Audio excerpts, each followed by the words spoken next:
quê? Mas 12? Não são mais 12 aulas? Não, 65 agora. 65? Vocês acham o quê? Que eu tenho todo o tempo do mundo, certo? Agora eu tô me contratando para a novela das 8 agora, por causa do aula livre, agora minha agenda tá cheia. É aula livre, novela das 8, aula livre, novela das 8. Vocês acham que o quê? Que eu vou ficar 65 aulas aqui à disposição de vocês, dias aqui gravando? Vocês acham que... Rodrigo, tá gravando. Gravando? Tá no ar. Gravando. Que saudade de vocês, que alegria estar aqui de novo no Aula Livre, sempre tive presente nesse projeto, não era agora que eu ia sair fora, mesmo que a gente tenha outros compromissos aí, a prioridade é a Aula Livre. Estamos aqui para começar agora um troço diferente, agora são 65 aulas, ou seja, não é mais a revisão curtinha agora, nos veremos muito mais, isso tem o lado positivo e o negativo, mas nos veremos muito mais. Espero que vocês aproveitem bem esse curso aí de física mais completo, né, para Enem, para pré-vestibular. Vamos começar logo porque o tempo é curto e, né, a minha cara não é a coisa mais bonita para ficar vendo, então vamos falar de ferramentas, né, que são aquelas coisas que a gente precisa para entender a física, né? Antes disso, uma frase, infelizmente, de autor desconhecido que diz que a física está para a vida, assim como o caminhar está para a dança e o escrever está para a poesia. Lembrem sempre disso. Uma das ideias da física é sempre tentar explicar aí a natureza ao seu redor. Então é uma frase bonita, infelizmente, autor desconhecido, gostaria de ter sido minha frase, não é, tá? A física, a gente pode olhar aqui, ó, ela está presente no cotidiano o tempo inteiro, né? Um carro, por exemplo, tem muita termodinâmica lá no motor, tem toda a parte de velocidade, cinemática, né? Aceleração. A nossa velha, querida e útil eletricidade, né? O avião lá com a hidrodinâmica, com a parte também de motores e tudo mais, pressão e tudo. Eletromagnetismo, né? Instrumentos ali de exames médicos e tudo mais. Acústica, ondas, no caso de guitarra, né? Mulheres bonitas, morenas, tênis, esporte, quantidade de movimento, né? A gente também tem isso bastante na física. A aula propriamente dita, a gente vai começar a falar de grandezas, inclusive acompanha aí na tua apostila, a gente tem tudo aí direitinho, vai acompanhando, vai ouvindo a minha rica voz, vai acompanhando na apostila, vai olhando a aula. As grandezas físicas, né, elas podem ser divididas em fundamentais e derivadas. Nesse caso, as fundamentais definidas por padrões, ou seja, a partir dessas vão existir as outras. Então essas 7 apenas fundamentais, comprimento, massa, tempo, corrente elétrica, temperatura, quantidade de matéria e uma que aparece menos, que é a intensidade luminosa. Então ali com as suas unidades no sistema internacional, que a gente vai falar mais para frente. E os símbolos. Aqui a gente chama atenção para o quilograma. Nós vamos falar também que o quilo, né, significa 10 na 3. Ele não é uma unidade, ele é um multiplicador.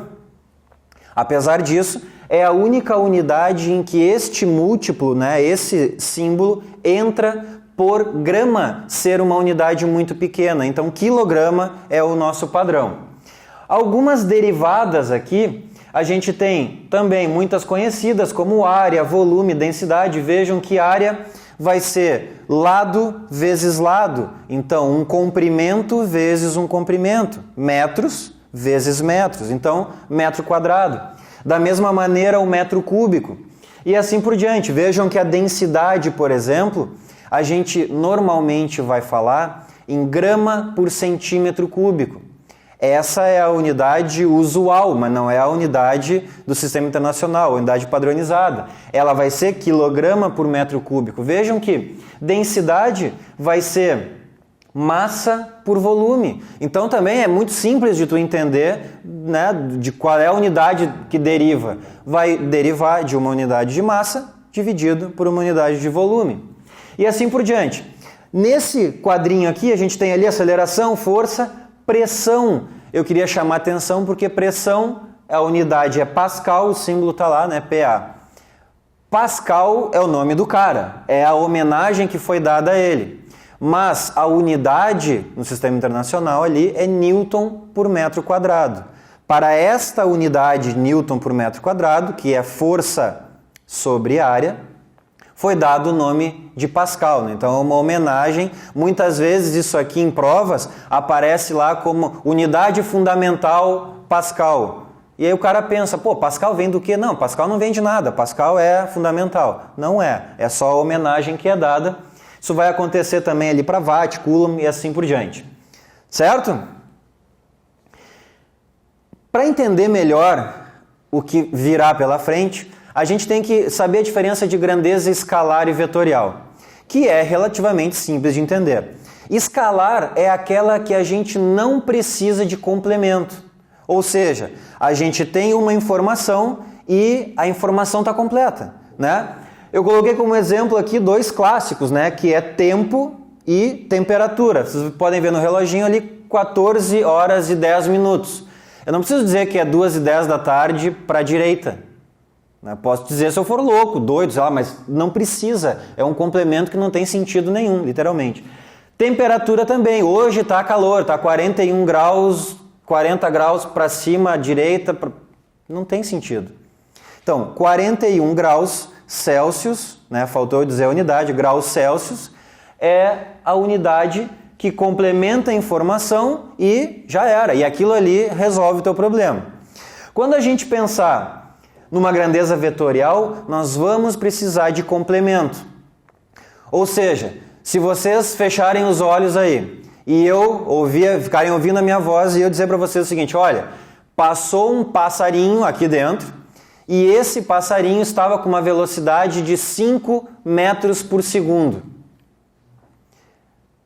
Vocês conseguem visualizar o movimento? Vocês não conseguem, por quê? Com os olhos fechados, vocês não sabem se o passarinho passou para a direita ou passou para a esquerda de vocês, ou se era um passarinho meio helicóptero e ele subiu com 5 metros por segundo. Tranquilo? Então, isso quer dizer que a minha informação dada para vocês precisou de um complemento. Esse complemento era direção e sentido. Então, a minha informação deveria ter sido um passarinho passou por aqui com 5 metros por segundo, horizontal para a direita de vocês. Eu dei o módulo, que era o número, né, 5, com a unidade, né, complementar.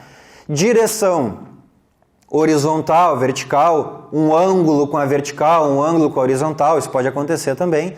E sentido, que é, bom, horizontal, mas horizontal pode ser para a direita ou para a esquerda. Então, a informação completa contém essas três coisas, módulo, direção e sentido, e isso então define uma grandeza vetorial. Nós vamos sempre colocar aqui nas aulas uma cola, né? Cola é essa que vocês, né, obviamente não vão usar literalmente, acho eu, que são dicas. Então, se for anotar isso, não anota na mão, anota no teto, sei lá, anota onde tu quiser. Nesse caso aqui, ó, nos exercícios, cuida sempre a unidade das respostas. Por quê? Como a gente falou lá no início, tu tem lá a unidade principal e as derivadas. Se eu estou falando de distância em metros, tempo em segundos, a velocidade que eu vou trabalhar vai ter que ser em metros por segundo. Eu não vou poder usar quilômetros por hora. Ou vou usar quilômetros por hora, mas vou ter que trocar lá metros para quilômetros e segundos para horas. Eu tenho que fazer todo mundo falar a mesma coisa. O que acontece? Muitas vezes em vestibular, por exemplo, a gente tem nas respostas a unidade que eles estão pedindo. Qual é a velocidade do móvel? Letra A, 5 km por hora. Letra B, 10 km por hora. Bom, então ele quer em km por hora. Traga todas as unidades para km por hora, por exemplo. Mas o exercício não diz nada. A dica é, então, passe tudo para o Sistema Internacional de Unidades, que é uma das aulas seguintes que a gente vai ver, e trabalha tudo no SI. E pronto. Não tem, a chance de errar é bem menor, porque tu não vai chegar na hora da prova, saber física, estudou, assistiu 65 aulas de física e vai errar a unidade. Aí não dá. Certo? Então, muito prazer. Para quem não me conhece, para quem já conhece, teremos aí um longo período pela frente de estudos. Até a próxima aula. Era isso. Beijo.